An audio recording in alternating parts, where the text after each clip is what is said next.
Hormuz প্রণালী ঘিরে বাড়তে থাকা উত্তেজনার প্রেক্ষাপটে আমেরিকা ও ইরানকে সংযম দেখানোর আহ্বান জানিয়েছেন ফ্রান্সের প্রেসিডেন্ট ইমানুয়েল ম্যাক্রো।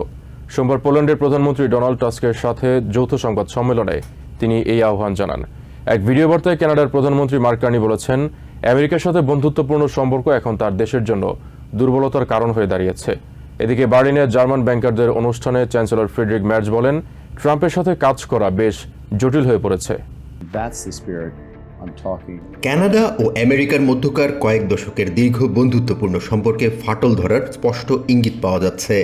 এক ভিডিও বার্তায় কানাডার প্রধানমন্ত্রী মার্ক কার্নি এক চাঞ্চল্যকর মন্তব্য করেছেন। তিনি বলেন, আমেরিকার সাথে কানাডার যে ঘনিষ্ঠ সম্পর্ক একসময় শক্তির উৎস ছিল, তা এখন দেশটির জন্য মাথা ব্যথার কারণ হয়ে দাঁড়িয়েছে। And what we're going to do next. So here's the current situation.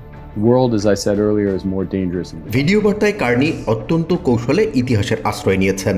তিনি 1812 সালের যুদ্ধের প্রসঙ্গ টেনে বলেন, 2 শতাব্দী আগে যারা আমেরিকার আক্রমণ রুখে দাঁড়িয়েছিলেন, সেই সামরিক নেতাদের বীরত্ব আজ কানাডার জন্য এক বড় অনুপ্রেরণা। এই বার্তার মাধ্যমে তিনি একরকম স্পষ্ট করেই দিলেন, কানাডা তার সার্বভৌমত্বের প্রশ্নে কোনো রকম আপোষ করবে না। Businesses are holding back investments, restrained by the pall of uncertainty that's hanging over all of us. এদিকে বার্লিনে জার্মান ব্যাংকারদের এক অনুষ্ঠানে চ্যান্সেলর ফ্রেডরিক মার্জ সাংবাদিকদের প্রশ্নের উত্তরে বলেন, ট্রাম্পের সাথে কাজ করা বেশ জটিল হয়ে পড়েছে। তিনি দাবি করেন, সম্ভবত তিনি এবং নেটোর সেক্রেটারি জেনারেলই একমাত্র নেতা যারা ট্রাম্পের সাথে তুলনামূলক আস্থাশীল এবং ইতিবাচকভাবে কথা বলতে পারেন। প্রেসিডেন্ট ট্রাম্পের সাথে তার ব্যক্তিগত যোগাযোগের বিষয়ে মার্জ বলেন, ক্যামেরার সামনে পরিস্থিতি যাই হোক না কেন, রুদ্ধদ্বার বৈঠকে আলোচনার সুযোগ থাকে। তার ভাষ্যমতে, যখন দরজা বন্ধ থাকে এবং সাংবাদিকেরা চলে যান, তখন আলোচনার পরিবেশ কিছুটা উন্নত হয়। তবে সামগ্রিকভাবে পরিস্থিতি এখনও খুব একটা সুবিধাজনক নয়। Ja, wir brauchen große Banken in Europa. অন্যদিকে হরমুজ প্রণালী নিয়ে ইরান ও আমেরিকার মধ্যকার উত্তেজনাকর পরিস্থিতিতে বিশ্বজুড়ে জ্বালানি সংকটের যে আশঙ্কা তৈরি হয়েছে, তা নিরসনে এবার সরাসরি হস্তক্ষেপের আহ্বান জানিয়েছেন ফ্রান্সের president Emmanuel Macron.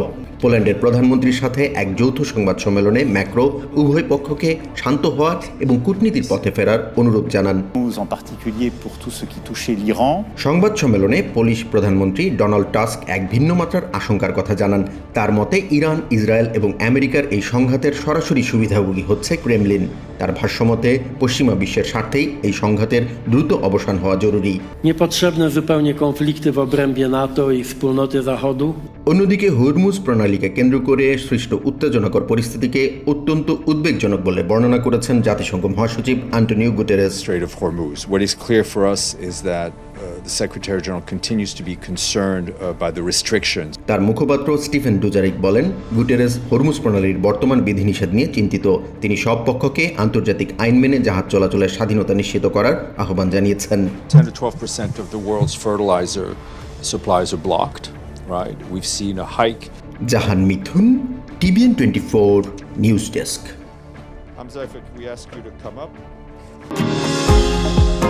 New York থেকে সম্প্রচারিত TVN 24 টেলিভিশন বিশ্বজুড়ে বাঙালির কণ্ঠস্বর।